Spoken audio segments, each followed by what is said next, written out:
Alright YouTube, so we're back of course to talk about some Final Fantasy VII Remake, and my dudes, we're here with probably one of the more interesting videos that we've done in quite some time. Now the premise of this video actually comes from my comments I got on my Yuffie DLC from a longtime viewer of the channel, Conniving, and he mentions that there's a lot of interesting dialogue when it comes to the NPCs in the Sector 7 slums, but specifically, an NPC somewhere within the Sector 7 slums has seen a character that appears to be Zack.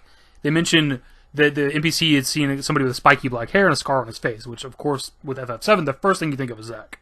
And at least off the top of the head right now, I can't think of any other character in Final Fantasy VII that has spiky black hair and a scar on their face. Now, they could be potentially teasing or referencing a completely different character other than Zack, but as of right now, that's all we know. So over the past few days, I've been trying to track this little piece of audio down. I've been going up to every single NPC within the Sector 7 slums, standing there for several seconds, 20, 30 seconds.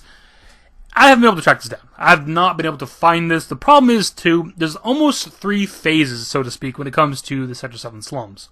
So what I mean by that is that you have, near the beginning of the first chapter, where you're just Yuffie walking around the Sector 7 slums, and then you get Sonon on your team, and then there's later on, after you save Gigi, or whatever his name is, I always forget that dude's name, and you come back, and it's like the sunset, and it's right before you're about to go on the train to Chapter 2, to the Shinra HQ, and dialogue changes through each phase. So an example I can give is that when you're just Yuffie, there's 2 girls that you can find, and one of them talks about the new guy in town and how hot he is, and she's talking about Sonon because she mentions that he has a staff, and her dialogue actually changes, or both their dialogue changes actually, once Sonon's actually with you.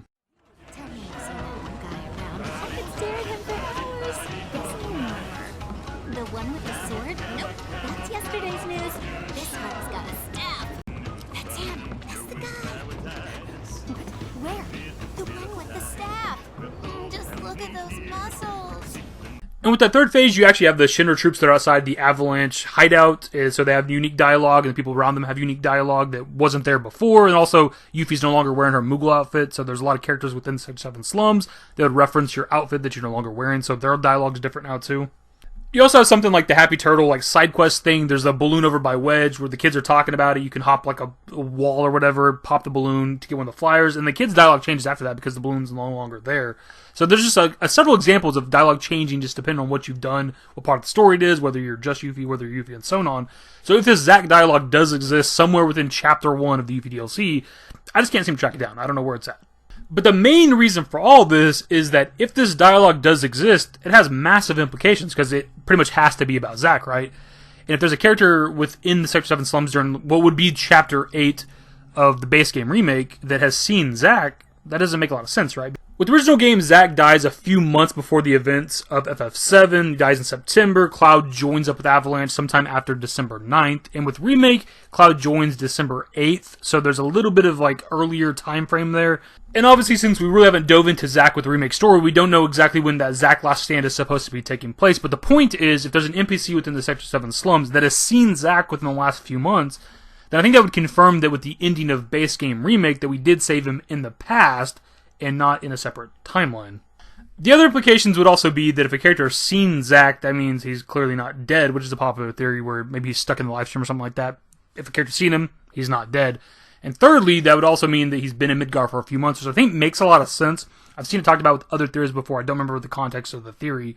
But it's something along the lines of Zack hiding out within Midgar for a little bit because he's obviously on the run from Shinra. He wouldn't go straight to Aerith. I think it makes a lot of sense when you factor in the ending we got for episode Intermission where Zack is alone. He doesn't have Cloud with him that he's dragged to Midgar. He had to have done something with Cloud, otherwise Cloud would be laying on the ground next to the church or laying next to the front doors of the church or something, right? We'd be seeing Cloud here with this ending cutscene and we don't, which means he took Cloud somewhere, who knows where. And maybe he hung out with Cloud, stayed with Cloud for a while to make sure everything's okay, make sure he doesn't die, and then eventually after some time passes, he comes here to the Sector 5 church looking for Aerith. Now look, this is all hypothetical at this point, because this is based on a piece of dialogue that may or may not exist, because I just couldn't find it myself over the last few days. So that's not necessarily what the video is about. It's interesting to discuss. If we can track down that dialogue, then everything I've said is, true or whatever. Everything I said stands. I did, however, come across some more interesting dialogue within the Sector 7 slums that does actually pertain to the ending of episode Intermission and Zack and stuff like that I think is worth talking about. One of the popular discussions with the ending of episode Intermission is, of course, the people within the church. We've talked a lot about different things, but one of the main ones is that they're refugees from something, right? Whether that's the Reactor 1 bombing, the Reactor 5 bombing, or the destruction of Sector 7, these are people that lost their home and need a place to stay.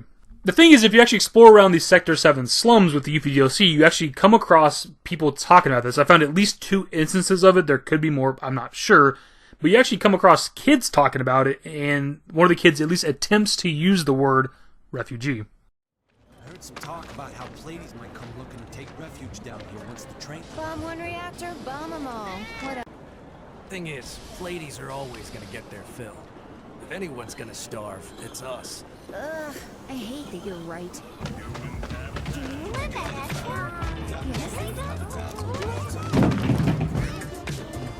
No, the cool kid from Sector 5? Yeah, I'm really worried. Now he'll probably be a referee. They won't be able to play.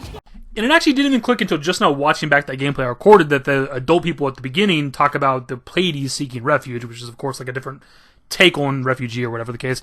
The point of this is that within the DLC, prior to getting the Zack ending, we're told that people within Sector 5 are needing a place to stay. They need a home. Some of them are coming to Sector 7 slums. Now, where is Aerith's church at? Of course, it's in the Sector 5 slums. Now, does that mean that the people within the church during the episode intermission ending are from Sector 5? No, because we don't have confirmation of when that scene is taking place, right? We don't know if it's before, during, or after the events of Remake. We don't know if it's people that are from Sector 1 needing a place to stay, Sector 5, or people after the destruction of Sector 7. We have no idea. But I think it's important that the DLC gave us the context before ever seeing the ending that there are people that are homeless and needing a place to stay. So whenever I watch the ending now, after having seen that dialogue that's in the Sector 7 slums, I think the people in the church 100% are alive. Because one of the theories out there is that they're dead. Maybe Zack's also dead. They're all stuck between, like, you know, limbo or whatever. They're not joining the live stream.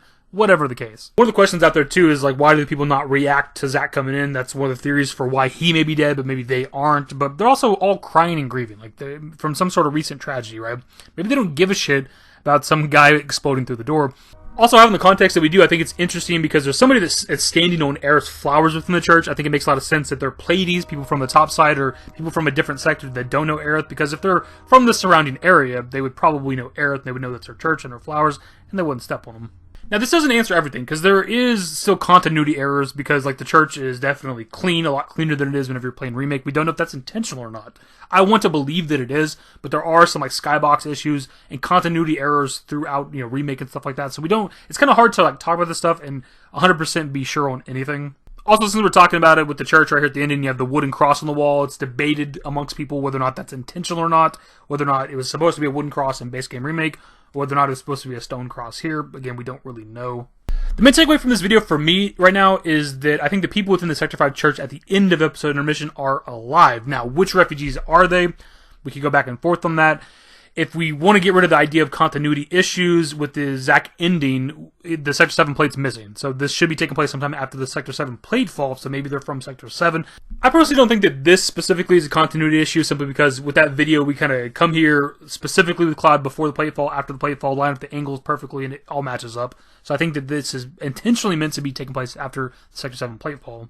My dudes, I think that's where we're going to wrap up the video, though, because we could keep talking about this. If we can track down this dialogue of Zack, if it does in fact exist somewhere within this DLC, it's huge. It has massive implications. It means Zack survived in this timeline in the past. It means Zack is also alive because somebody's seen him. It means he's been in Midgar for a few months before going to the Sector 5 church to visit Aerith or whatever the case. Like, there's a lot of answers that could give us if that dialogue exists. But even if it doesn't, I think that the dialogue we get within the Sector 7 slums about people needing homes, people being refugees, needing a place to stay is important. I think it gives us an answer for some of what's happening at the end of episode intermission. My dudes, that's the video. Hopefully you enjoyed it. Give it a thumbs up. Subscribe to the channel if you guys already want to see more Final Fantasy VII Remake content. Turn on notifications. Follow me on Twitter, @DavidYT. I'm a Discord. The links to my social networks are in the description. And in the outro. Later, guys. Just look at those muscles. Used to care what people thought, but now I care more, and nobody out here's got it figured out. So therefore, I've lost all hope of a happy ending, depending on whether or not it's worth it. So insecure, no one's perfect. We spend it with no shame. We blow that like Coltrane. We in here like Logain, or leave it like Cobain.